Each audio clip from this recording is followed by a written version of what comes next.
కూటమి గెలిస్తే, ఎన్డీఏ జనసేన మా పార్టీ కూటమి గెలిస్తే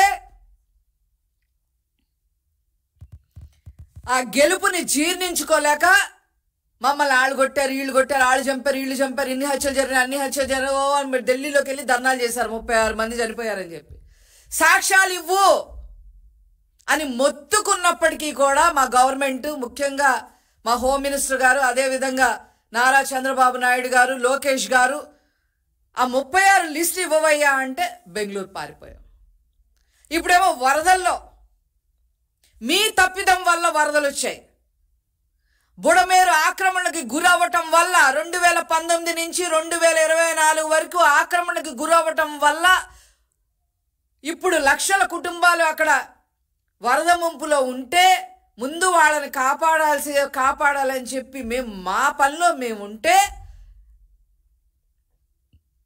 ఇక్కడ బోట్లు పంపించి గేట్లకు డ్యామేజ్ జరిగేలాగా చేసి లంక గ్రామాలని ముంచేయాలనుకున్న నువ్వు అసలు ప్రజల కోసం ఆలోచించే పరిస్థితి లేదు అనేది క్లియర్గా అర్థమవుతా ఉంది.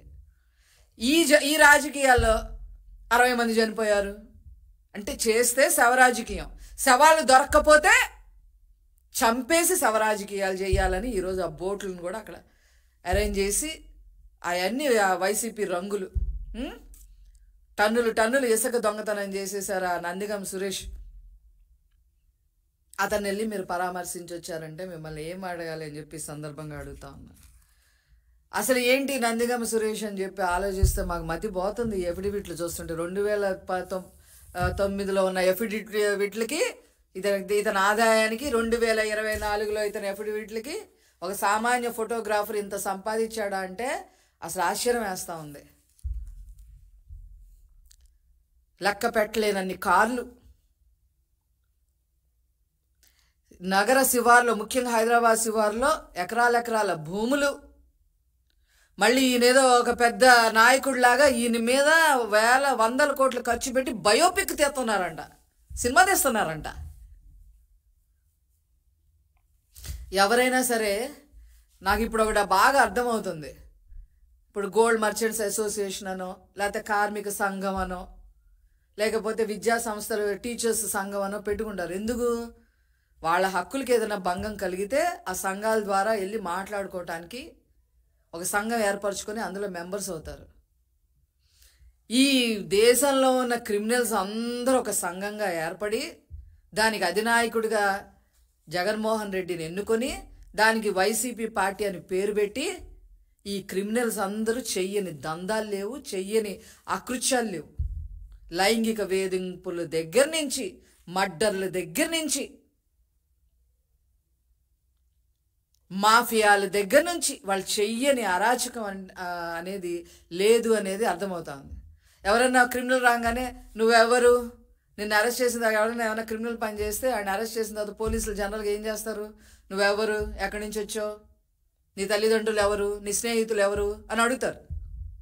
ఇప్పుడు అడగాల్సిన పని లేదు. ఇప్పుడు పోలీసులకి అడగాల్సిన పనే లేదు. ఆడు క్రిమినల్ పని చేశాడంటే ఈడు వైసీపీ పార్టీ నుంచి, ఆ పార్టీ నుంచి వచ్చినోడే అని రాసేసుకుంటున్నారు. ఇలాంటి వాళ్ళని వెళ్ళి పరామర్శించడం కాకుండా చంద్రబాబు గారి గురించి మాట్లాడతారా? 307 కేసులు పెట్టారు అయ్యి అని. మీరేం చేశారు? చంద్రబాబు గారి మీద రాళ్ల దాడి చేసి తిరుగు మళ్ళీ 307 కేసులు పెట్టారు. ఒక ముఖ్యమంత్రి కొడుకైన నారా లోకేష్ గారి మీద మీరు ఏ పని చేయకపోయినా యువగళం పాదయాత్రలో ఉంటే కేసులు పెట్టారు అనవసరంగా. ఏది చెయ్యకపోయినా, చట్టవిరుద్ధంగా ఏమి చెయ్యకపోయినా మీకు అసలు కేసుల గురించి మాట్లాడే అర్హత ఎక్కడుంది అని చెప్పి ఈ సందర్భంగా అడుగుతున్నా. 420 కేసు జగన్మోహన్ రెడ్డి గారి మీద 31 క్రిమినల్ కేసులు నేను కొన్ని చదువుతా.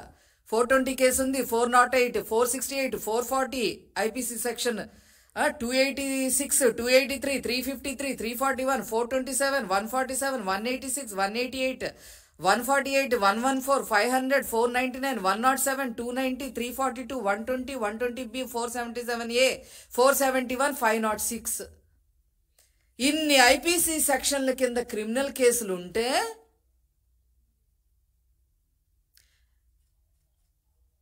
72% పూర్తి చేసిన పోలవరం పూర్తి చేసిన నాయకుడిని, చంద్రబాబు గారిని, లక్షల ఉద్యోగాలు ఈ రాష్ట్రంలో తీసుకొచ్చిన నాయకుడిని, వేల కోట్లు ఇరిగేషన్ ప్రాజెక్టుల గురించి ఖర్చు పెట్టిన, లోటు బడ్జెట్లో కూడా ఇరిగేషన్ ప్రాజెక్టుల్ని ఖర్చు పెట్టి రైతులు ఆదుకున్న నాయకుడిని, అనేక పరిశ్రమలు తీసుకొచ్చి భరోసా కల్పించి ఎంప్లాయ్మెంట్ ఇచ్చిన నాయకుడిని, లక్షల కోట్లు సంక్షేమ పథకాలకి ఎప్పుడు ముఖ్యమంత్రి అయినా ఖర్చు పెట్టే నాయకుడిని ఇష్టం మాట్లాడతావా? నీ అర్హత ఏంటి జగన్మోహన్ రెడ్డి? నీ అర్హత ఏంటంటే ఈ క్రిమినల్ కేసులు. ముందు మీ చెల్లికి సమాధానం చెప్పుకో. ఆమె అడుగుతుంది ఏంటి నీ శవ రాజకీయాలని.